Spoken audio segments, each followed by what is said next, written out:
সবাই বলল বই ছাপাও আকাশ, তবেই না লেখক হবে। কিন্তু আমি বেছে নিয়েছি এক নতুন পথ।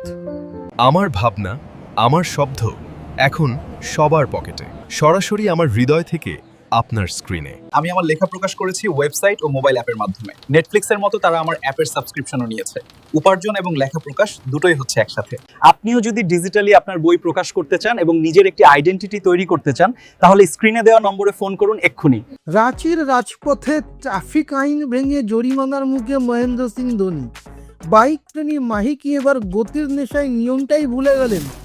নিজের বাড়ির কাছেই নির্ধারিত গতির চেয়ে বেশি জোরে বাইক চালানোর অপরাধে অনলাইন জরিমানার মুখে পড়েছেন ধোনি।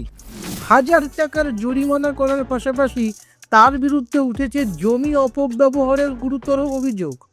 ঝাড়খণ্ড হাউজিং বোর্ড জানিয়েছে, বসবাসের জন্য দেওয়া জমিতে ধোনি একটি চিকিৎসা কেন্দ্র নার্সিং হোম তৈরি করেছেন, যা নিয়ম বিরুদ্ধ।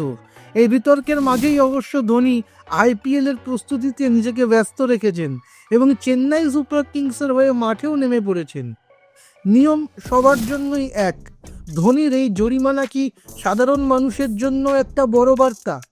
কমেন্টে আপনাদের মতামত জানান এবং খেল দুনিয়ার আরও আপডেট পেতে সাবস্ক্রাইব করুন গেম চক্র।